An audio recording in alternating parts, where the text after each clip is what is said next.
अस्सलाम वालेकुम। मेरा नाम मोहम्मद हसन तारिक है और उम्मीद करता हूँ आप सब दोस्त ठीक होंगे और बर्ड्स भी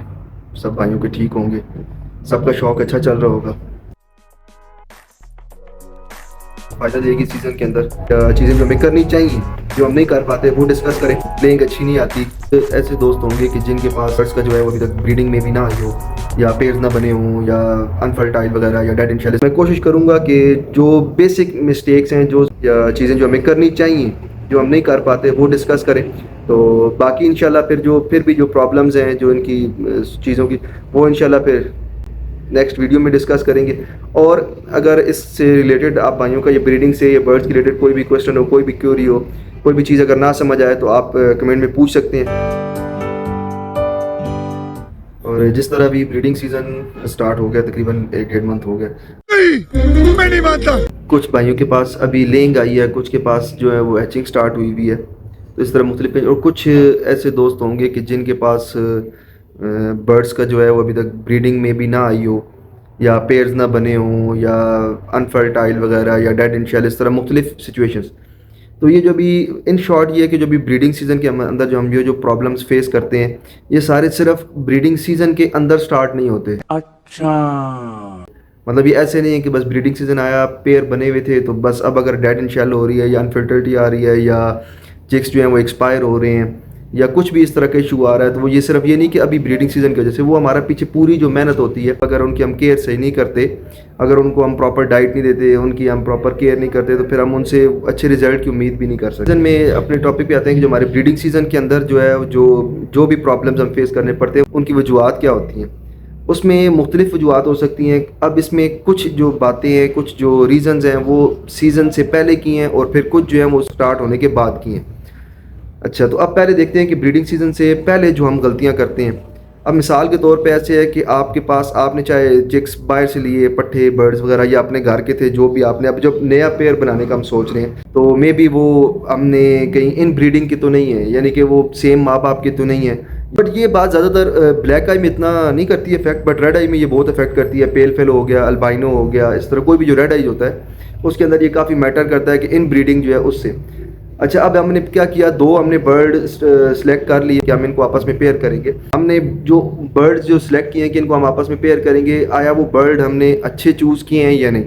तो सिर्फ ये नहीं देखना कि इसका कलर अच्छा है या इसकी आंख रेड है, उस बर्ड की भी कुछ प्रॉपर्टीज़ हो, यानी कि उसकी अपना भी कुछ स्ट्रक्चर हो, उसका कुछ साइज़ हो, ठीक है, क्योंकि उसके ऊपर फिर आप मेहनत करें तो वो और ज़्यादा इंप्रूव होगा। बट अगर एक बर्ड पहले ही अगर आप सेलेक्ट ही ऐसा करते हैं जो बहुत ज़्यादा वीक शुरू से ही, जो जिस तरह कई चिक्स होते हैं ना, हैच होती है जो काफ़ी वीक रह जाते हैं या उनसे पैदाइशी जिस तरह उनके अंदर कोई प्रॉब्लम होती है, वीकनेस होती है, ये कुछ भी इस तरह इशू, तो इस तरह का बर्ड कोशिश करें कि ना सिलेक्ट करें पेयर के लिए, पेयरिंग के लिए। हम क्या करते हैं कि हम उसको एक ही सेम ही, मतलब जब वो दो सेल्फ होता गया बच्चा, जब हम उसको अलग करते जाते हैं तो हम उसकी डाइट बस वो एक ही शुरू जो होती है वो फिर उसके ब्रीडिंग तक वही हम उसको करते हैं। ये चाहिए कि सेल्फ होने तक बच्चा जिस तरह अपने पेरेंट्स पे डिपेंड कर रहा होता है वो चिक, सेल्फ होने के बाद जब उसको आप छोड़ते हैं तो उसको आप कोशिश करें कि जितना थोड़ा कम साइज़ का केज हो ताकि उसकी फ्लाइट कम हो और वो खाए ज़्यादा, तो वो उसके लिए बेहतर होगा कि वो अपना साइज़ एनहांस करेगा, अपना स्ट्रक्चर वगैरह अपने आप को स्ट्रॉन्ग करेगा। फिर उसको तकरीबन 4-5 मंथ के बाद जब वो अपना पहला मोल्ड वगैरह क्लियर करे फिर उसको थोड़ा बड़े केज में, ताकि जिसमें वो फ्लाइट भी कर सके, क्योंकि ये उसकी एक्सरसाइज होती है एक किस्म की। जितना ज़्यादा फ्लाई करेगा और जितना ज़्यादा बर्ड्स में होगा तो वो एक्टिव रहेगा। तकरीबन सब भाई माशाल्लाह जानते हैं, दोस्त जानते हैं कि बर्ड्स की रिक्वायरमेंट्स क्या हैं, उनके विटामिन, कैल्शियम, मिनरल्स और बहुत ज़्यादा मुख्तलिफ वैरायटी के मार्केट में हैं भी। बर्ड्स की जो आपके जो हाथ में जो आपको मस्ट करना ही चाहिए, आप बर्ड्स को सॉफ्ट फूड वगैरह, एग एंड ब्रेड वगैरह, उसको वेजिटेबल्स वगैरह, ये कॉर्न वगैरह, ये सारी चीज़ें उसकी जो है ये ज़रूरी है। बाकी आपके अपने, ताकि वो आप फिर कैल्शियम, मिनरल्स, विटामिन जो एक्स्ट्रा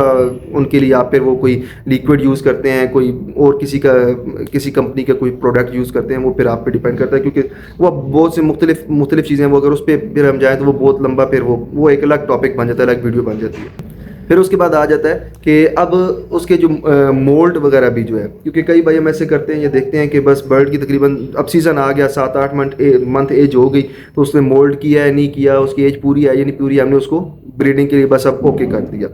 कम एज में भी आपस में पेयर कर दिया। अच्छा, पेयरिंग में भी फिर हम क्या करते हैं कि उनको प्रॉपर टाइम नहीं देते बॉन्डिंग के लिए, फिर प्रॉपर बॉन्ड नहीं होता और जब आप उसको बॉक्स दे देते हैं 1-2 दिन बाद, अभी तकरीबन उसको जब आप मेल फीमेल दो छोड़ते हैं तो उसको कम से कम भी 7-8-10 दिन दें ताकि वो आपस में एक दूसरे के साथ बॉन्डिंग कर सकें, क्योंकि जो पेयर वो अच्छा होता है जो जिसकी बॉन्डिंग अच्छी। तो फिर इस केस में ज़्यादातर कई बार कैसे होता है, पेयर नया है या मेल की एज कम है तो फीमेल बॉक्स वगैरह सेलेक्ट कर लेती है और फिर वो कई बार मेल को नुकसान भी पहुँचाती है, हीट पे आ जाती है जल्दी। तो जब उनकी बॉन्डिंग वगैरह स्टार्ट हो जाए तब आप उनको बॉक्स दें, ठीक है। अगर आपने क्योंकि अपने सारे स्टेप्स अपनी सारी तैयारी सही की हुई तो फिर इंशाल्लाह ब्रीडिंग अच्छी आएगी।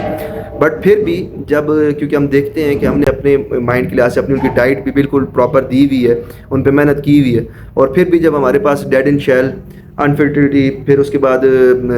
चिक्स का जो एक्सपायर हो जाना, ठीक है, या फिर भी चिक्स के अंदर कोई वीकनेस आ जाना, कोई बीमारी या कोई प्रॉब्लम आ जाना, ठीक है, ये सारे जो जितने भी इशूज़ हैं ये फिर मुख्तलिफ इसकी वजूहत हो सकती हैं। इसको फिर इंशाल्लाह हम नेक्स्ट वीडियो में डिस्कस करेंगे। उसके लिए फिर इंशाल्लाह नेक्स्ट वीडियो बनाएंगे कि अगर ये सब तो आपने अपनी तरफ से सब कुछ ठीक किया हुआ है तो फिर भी बर्ड्स के अंदर जो अनफर्टिलिटी आ रही है या चिक्स एक्सपायर हो रहे हैं या डेड इन शेल हो रहे हैं या कई बार जो है वो फीमेल एग्स कच्चे ले कर देती हैं या फीमेल्स जो है वो एग्स की तादाद कम होती है, उनकी 3-4 एग्स बस ले करती हैं, ये ज़्यादा एग ले नहीं करती। तो ये फिर मुख्तलिफ जो वजूहत हैं इन सब के ऊपर फिर इंशाल्लाह नेक्स्ट वीडियो के ऊपर बनाएंगे, इन सब की जो रीज़न्स हो सकती हैं वो भी, और फिर उनका जो सोल्यूशंस हैं, जो बेस्ट और इजी सोल्यूशंस होंगे वो इंशाल्लाह आपसे डिस्कस करूँगा। तो उम्मीद करता हूँ कि सीज़न सब दोस्तों को अच्छा चलेगा इंशाल्लाह। बाकी इंशाल्लाह फिर नेक्स्ट वीडियो में डिस्कस करेंगे, और वीडियो अच्छी लगे तो इसको लाइक शेयर और चैनल को सब्सक्राइब ज़रूर कीजिएगा। और वीडियो को शेयर इसलिए कह रहा हूँ क्योंकि आपकी वजह से कई भाइयों तक ये पहुँचे जिसको कुछ इसमें कुछ भी इस तरह का अगर प्रॉब्लम हो और उसको कुछ एक बात का भी सोल्यूशन मिल जाता है या कुछ समझ आ जाती है तो मे बी उसके लिए ये फ़ायदेमंद हो जाए। तो इसलिए वीडियो को शेयर ज़रूर कीजिएगा और चैनल को सब्सक्राइब ज़रूर कीजिएगा। तो फिर मिलते हैं इंशाल्लाह नेक्स्ट वीडियो में, तब तक के लिए खुदा हाफिज़, अपना ख्याल रखिएगा।